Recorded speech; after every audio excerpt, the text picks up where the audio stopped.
আসসালামু আলাইকুম, কেমন আছেন সবাই? আমরা আলহামদুলিল্লাহ ভালো আছি। আব্বু বাজারে গিয়েছিল আর এতগুলা বাজার নিয়ে আসছিল।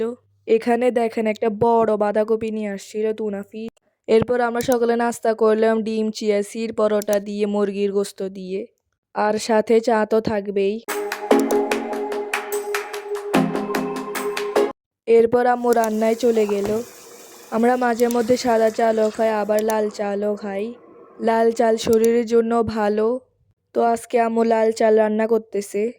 তো আব্বু বাজার থেকে আই মাছ নিয়ে আসছিল। এখানে আম্মু পেঁয়াজ রসুন ভিজিয়ে রেখেছে ছিলানোর জন্যে। রান্না করবে আর এই মাছটা রান্না করবে, যেটার নাম হচ্ছে আই মাছ। আর এখানে কুটা বাছাও শেষ। তো এখন হচ্ছে রান্না করা। এখানে আম্মু পেঁয়াজ, কাঁচা মরিচ, রসুন তেলের মধ্যে দিয়ে নাড়তেছে। এখানে কি দিবে? এখন কি রান্না করবে? কুসা নাকি মূলার শাক নাকি আই মাছ? আই মাছ রান্না করবে। তো এখানে আম্মু মূলার শাক আর কুসাগুলো ভিজিয়ে রাখছে ময়লা দূর হওয়ার জন্য। এখানে আম্মু হলুদ মরিচ মশলা দিয়ে নাড়তেছে আর এখন পানি দিয়ে দিতেছে ঝোলের জন্যে।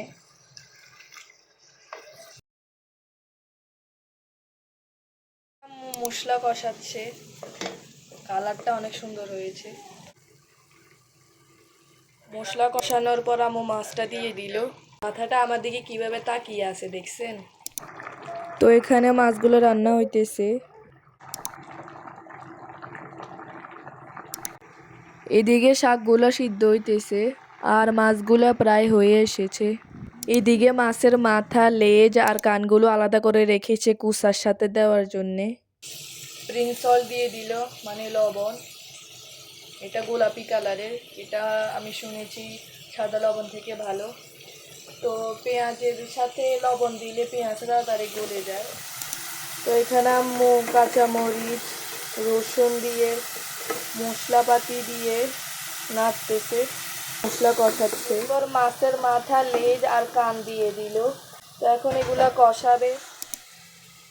তো এখন শাক ভাজি করার জন্য প্রথমে রসুনগুলা তেলের মধ্যে ভাজি করতেছে।